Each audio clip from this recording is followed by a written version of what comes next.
Hello everyone, welcome to Siri Talks 139.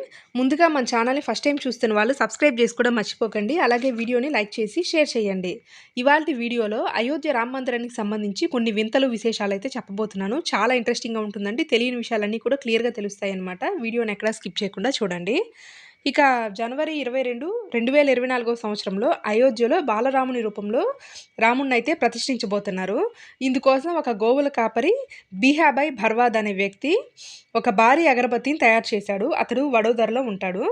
ఇక సుమారు 6 నెలల నుంచి ప్రతిరోజు 3 గంటల పాటు శ్రమించి ఈ అగరబత్తిని తయారు చేశాడు. దీని బరువు వచ్చేసి దాదాపు 3500 గ్రాముల వరకు ఉంటుంది. అలాగే దీని పొడవు వచ్చేసి 108 అడుగులు, వెడల్పు వచ్చేసి 3.5 అడుగులు ఉంటుంది. యజ్ఞంలో యూజ్ చేసి అన్ని రకాల ధూపదీపాలన్నింటినీ యూజ్ చేసి ఈ అగరబత్తిని తయారు చేశారనమాట. మంచి సువాసన కూడా వస్తుంది. ఇది ఇంకా ఒక రోజు వెలిగించినట్లయితే దాదాపు 45 రోజుల వరకు కంటిన్యూస్గా మండుతూనే ఉంటుంది. అయితే ఇంక ఈ అగరబత్తిని జనవరి 1వ తేదీ నుంచి వడోదర నుంచి అయోధ్యకు అయితే తరలిస్తున్నారు. ఒక భారీ ప్రోటోకాల్ తోటి రోడ్డు మార్గంలో రథంలో ఉంచి ఊరేగింపుగా తీసుకొస్తున్నారనమాట. ఇక రెండవ స్పెషాలిటీ ఏంటంటే వాల్ క్లాక్ అని చెప్పొచ్చు. రామ మందిరంలో పెట్టారనమాట అతిపెద్ద భారీ వాల్ క్లాక్ని.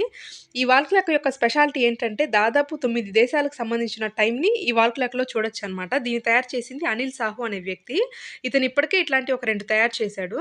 ఇతను ఒక వెల్లుల్లి వ్యాపారి. కనీసం ఒక షాప్ కూడా లేదనమాట. లక్నోలో ఉంటాడు అతను. అతను దీన్ని స్వామివారికి తన భక్తిని చాటుకునేలాగా ఇచ్చాడనమాట. ఆ తర్వాత నెక్లెస్ గురించి చెప్పుకోవచ్చు. మూడో విషయం, ఈ నెక్లెస్ ఏంటంటే రామ మందిరాన్ని పోలినటువంటి నమూనా అనమాట. ఒక వజ్రాల వ్యాపారి కౌశిక్ కాకడియా అనే వ్యక్తి అనమాట. అతనైతే దీన్ని తయారు చేశాడు. గుజరాత్లో ఉంటాడు.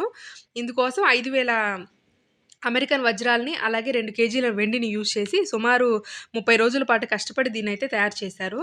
ఇంకా నెక్స్ట్ చెప్పుకోదగ్గ విషయం ఏంటంటే గంట అనమాట.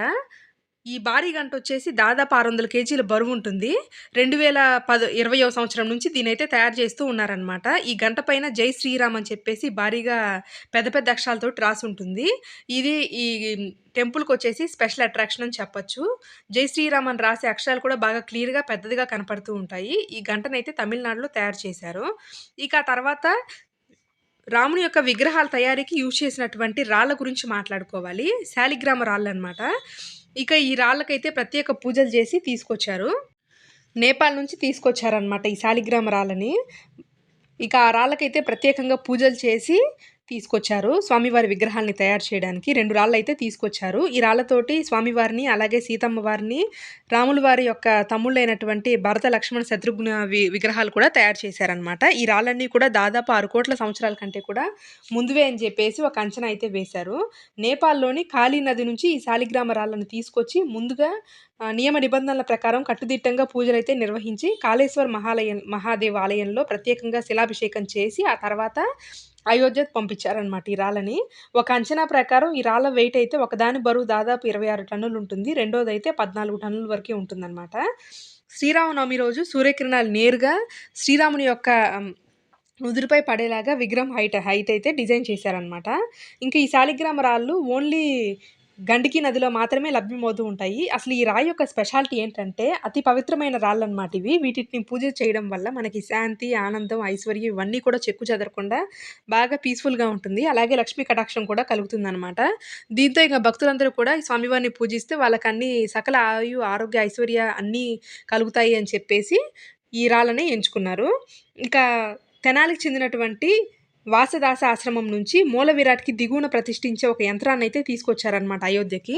అలాగే ఇంకా తలుపుల గురించి మాట్లాడుకోవాలి. అయోధ్యలో ఆ తలుపుల్ని తీసుకొచ్చింది మాత్రం మహారాష్ట్ర నుంచి.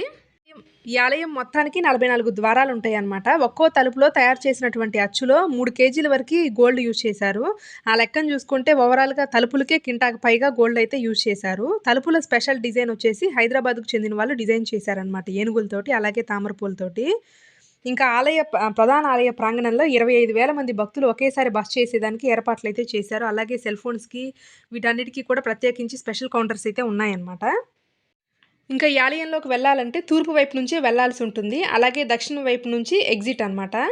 ఆలయ స్ట్రక్చర్ మొత్తం కూడా 3 అంతస్తులో ఉంటుంది. మెయిన్ టెంపుల్కి వెళ్ళాలంటే దాదాపు 32 అడుగులు ఉంటాయన్నమాట. ఒక్కో అంతస్తు హైట్ వచ్చేసి దాదాపు 20 ఫీట్ ఉంటుంది.